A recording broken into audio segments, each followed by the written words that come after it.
Hi, welcome to our YouTube channel Education Wire. Today we are going to have a lecture on civics for the standard 8th. Let's start. Chapter number 6 Bureaucracy.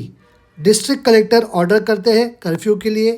Municipal commissioner he presents the budget. Finance secretary resign. Divisional commissioner will review the revenue collection.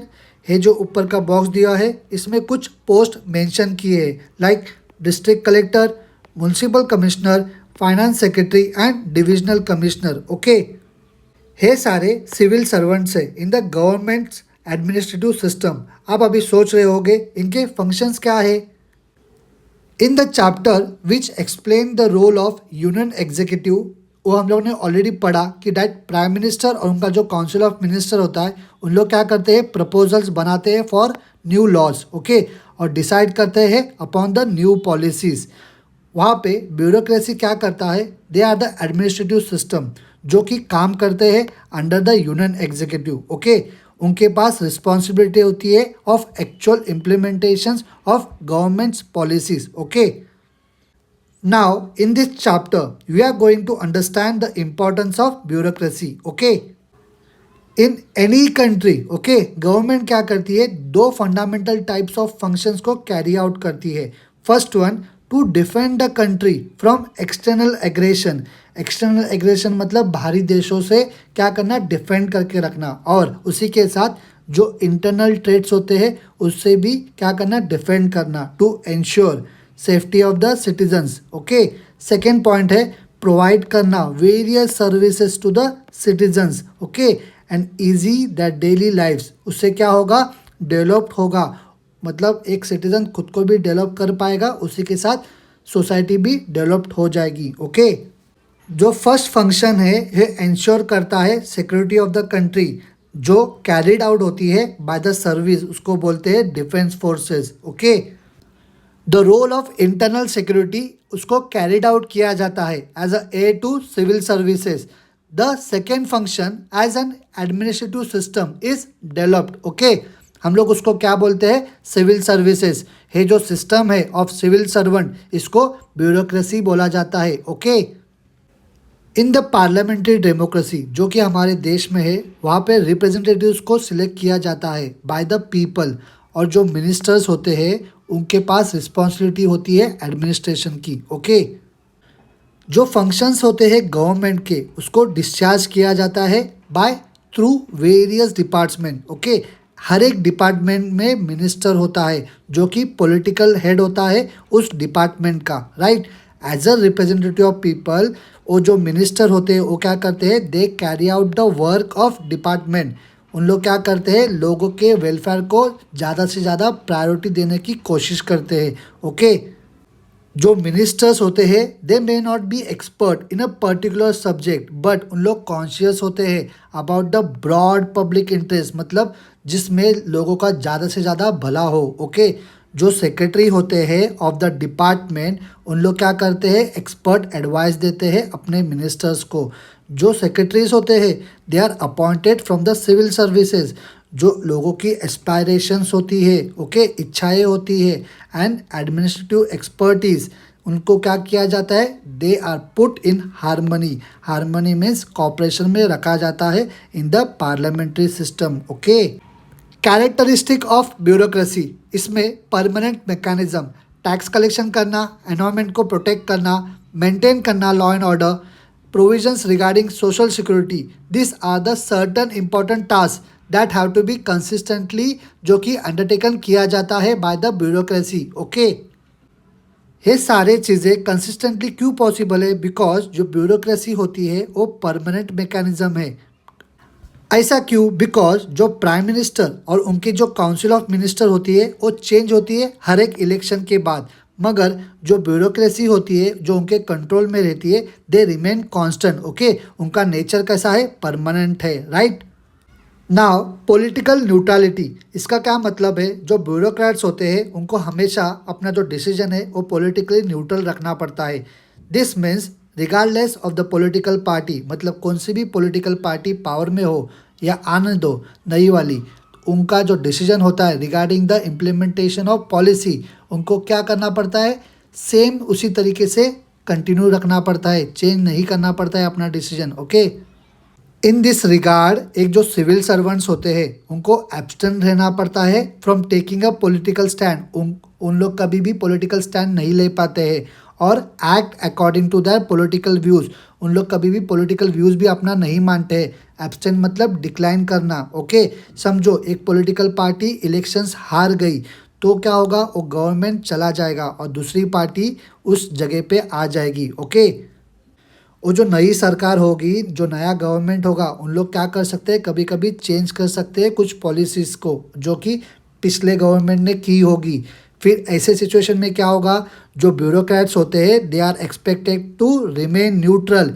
इस वक्त उन लोग neutral रहते हैं while discharging its duty, right. Anonymity, anonymity का मतलब होता है विदाउट अ नेम। ओके, एक सिविल सर्विस उसको हम लोग कभी भी रिस्पॉन्सिबल नहीं पकड़ते हैं फॉर एनी सक्सेस और फेलियर, जो भी कुछ पॉलिसी है उसके लिए। ओके, जो मिनिस्टर होता है वो रिस्पॉन्सिबल होता है फॉर द एफिशिएंट और स्मूथ फंक्शनिंग के लिए, जो उसका डिपार्टमेंट है उसके रिलेटेड। ओके, वो जो मिनिस्टर होता है वो हेड होता है उस डिपार्टमेंट का, उसी को हम लोग अकाउंटेबल ठहराते हैं फॉर द इनएफिशिएंसी उस पॉलिसी के लिए। ओके, जो सिविल सर्वेंट्स होते हैं they are never publicly criticise, उनको कभी भी पब्लिकली क्रिटिसाइज नहीं किया जाता है। पार्लियामेंट क्या करता है, मिनिस्टर को रिस्पॉन्सिबल पकड़ते हैं फॉर द मॉल प्रैक्टिसेस, मतलब कौन सी भी पॉलिसी अच्छी तरीके से इम्प्लीमेंट नहीं होगी तो पार्लियामेंट मिनिस्टर को पकड़ते हैं। ओके, इन सच केस मिनिस्टर क्या करता है, ही बैर्स द रिस्पॉन्सिबिलिटी, वो अपने कंधे पर लेते हैं और प्रोटेक्ट करते हैं ब्यूरोक्रेट्स को। Okay, significance of Indian bureaucracy, significance means importance. जो स्ट्रक्चर है इंडियन ब्यूरोक्रेसी का वो एक्सटेंसिव और कॉम्प्लेक्स है। ओके, बहुत सारे इम्पॉर्टेंट रिफॉर्म्स जो कि इंट्रोड्यूस हुए during the post independence period. Okay, मतलब इंडिपेंडेंस मिलने के बाद का पीरियड, राइट, उसको इफेक्टिवली अच्छी तरीके से इम्प्लीमेंट किया बाय द ब्यूरोक्रेटिक स्ट्रक्चर ने। हम लोग जो आज बड़े बड़े पॉजिटिव सोशल चेंजेस देखते हैं जो कि आम लोगों तक पहुँचे हैं, क्यों, because of this bureaucratic structure. Okay, ये सारे जो चेंजेस है they have been brought by the Indian bureaucracy by implementing the policies जो अलग अलग गवर्नमेंट ने आके बनाई। ओके, ब्यूरोक्रेसी क्या करती है, स्टेबिलिटी देती है to the political system. Okay, water supply, transport, electricity, public cleanness, health, agriculture reform, prevention of pollution and such other services जो कि आम लोगों के लिए डे टू डे लाइफ की नीड है। ओके, और इसी नीड को कंसिस्टेंटली प्रोवाइड करने का काम इंडियन ब्यूरोक्रेसी ने किया। दिस ब्रिंग स्टेबिलिटी, इससे स्टेबिलिटी आती है आम लोगों के लाइफ में, डे टू डे लाइफ में, राइट। सेकेंडली, है इम्पॉर्टेंट होता है to understand that the bureaucracy एक इम्पॉर्टेंट इंस्ट्रूमेंट होता है ऑफ सोशल ट्रांसफॉर्मेशन का। जो भी कुछ लॉज एनेक्टेड होते हैं जिसको गवर्नमेंट एनेक्ट करते हैं, क्यों, for the empowerment of women, child security, plans for the marginalise section जो कि इम्प्लीमेंट किया जाता है थ्रू ब्यूरोक्रेट्स। ओके, जो भी सोशल चेंज है, मतलब हमारे समाज में जो चेंज आ रहा है that is because they are brought through the implementation of such policies. मतलब ये क्यों हो रहा है, ऐसे सब पॉलिसी लाने की वजह से ही हमारे समाज में चेंज आ रहा है। ओके, इसमें जो ब्यूरोक्रेसी होता है they play the important role in the democratisation of society. Okay, democratisation मतलब जो इंट्रोडक्शन होता है ऑफ डेमोक्रेटिक सिस्टम और द डेमोक्रेटिक प्रिंसिपल का। ओके, जो मार्जिनलाइज सेक्शन होता है सोसाइटी का, मार्जिनलाइज मतलब किसी एक ग्रुप का पॉपुलेशन कम होता है, उसको क्या करते हैं, उनको मेन स्ट्रीम में लाने की कोशिश की जाती है bye implementing the reservation policy. Okay, इनका जो पार्टिसिपेशन है वो अभी इंक्रीज हो गया है in the process of decision making.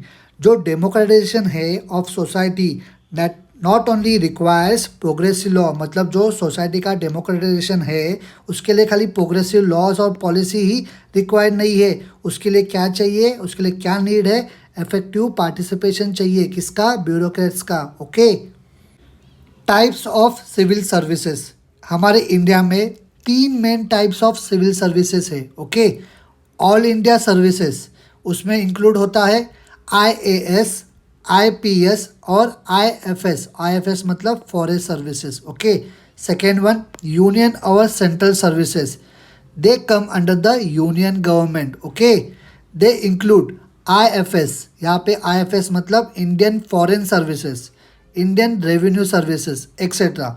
Next है state civil services, they come under the state government. Okay, ऊपर वाला कौन सा था, union government, they come under the state government. इसमें इंक्लूड होता है deputy district collector, block development officer और तहसीलदार। ओके, एग्जीक्यूटिव मजिस्ट्रेट भी बोलते हैं। They are recruited through competitive exam, इनको कॉम्पिटिटिव एग्जाम के थ्रू रिक्रूट किया जाता है। Okay, that exams are held at the state level. हमारे इंडियन कॉन्स्टिट्यूशन ने एस्टैब्लिश किया है autonomous institution like the public service commission to ensure that civil servants को सिलेक्ट किया जाए on the basis of criteria of merit and efficiency. Okay, यहाँ पे UPSC क्या करती है, एग्जामिनेशन को कंडक्ट करती है for recruitment and appointment of candidates, किसके लिए, for all India services and central services. Okay, जो MPSC है मतलब महाराष्ट्र पब्लिक सर्विस कमीशन, वो भी क्या करते हैं, कैंडिडेट्स को सेलेक्ट करते हैं थ्रू कॉम्पिटिटिव एग्जामिनेशंस और रिकमेंड करते हैं गवर्नमेंट को to be recruited in the state administration के लिए। Okay, in order to provide opportunity to all sections of society, मतलब सोसाइटी के हर एक वर्ग के लोगों के लिए to enter in bureaucracy and civil services. इसके लिए क्या है, प्रोविजंस है for reservations for the schedule caste, schedule tribes, women and other backward classes and specially abled persons. Okay, है जो प्रोविजन है इंश्योर्स करती है डैट जो वीकर सेक्शन है हमारे सोसाइटी का, उन लोग भी पीछे नहीं रह जाए of civil services due to social inequality के वजह से। Right, minister and civil servants, जो एफिशिएंसी होती है of a particular government department की, वो डिपेंड होती है inter relation between the ministers and the department secretaries and deputy secretary के बीच में, उनके बीच में कैसा रिलेशन है उसके ऊपर एक डिपार्टमेंट की एफिशिएंसी मैटर करती है। ओके, जो डिसीजंस होते हैं रिलेटिंग टू द डिपार्टमेंट, वो किस तरीके से लिए जा रहे हैं by the concern minister. Okay, but जो नेसेसरी इंफॉर्मेशन होता है डिसीजन बनाने के लिए, वो कौन देता है, is given by the civil servants. Right, यहाँ पे सिविल सर्वेंट्स मतलब ब्यूरोक्रेसी ही होता है। They have the complete control over the information. एक जो सिविल सर्वेंट होता है उसको पता होता है फाइनेंशियल प्रोविजंस कितने लगेंगे फॉर ए पर्टिकुलर स्कीम और प्लान। ओके, एक जो सिविल सर्वेंट होता है उसको अच्छी तरीके से पता होता है एक जो पॉलिसी है उसका सक्सेस और फेलियर हिस्ट्री में किस तरीके से था। Hence, that's why the ministers are dependent upon the civil servants. If the minister maintain a dialogue with the civil servants और वो क्या करे, डेवलप करे म्यूचुअल ट्रस्ट और ट्रांसपेरेंसी को, इससे क्या होगा, उनके डिपार्टमेंट को हेल्प होगा और उन लोग अच्छी तरीके से उस डिपार्टमेंट का जो भी कुछ काम है एफिशिएंटली कर पाएंगे। राइट, स्टिल आपको कुछ भी डाउट होगा इस चैप्टर पे, आप लोग मुझे कमेंट करके ज़रूर बताना। ओके, आप लोग क्या करना, इस चैनल को लाइक करना, आपके फ्रेंड्स के साथ इस चैनल को शेयर करना और जाते जाते इस चैनल को सब्सक्राइब भी करना। हम मिलेंगे अगले चैप्टर के वीडियो में। Okay, bye.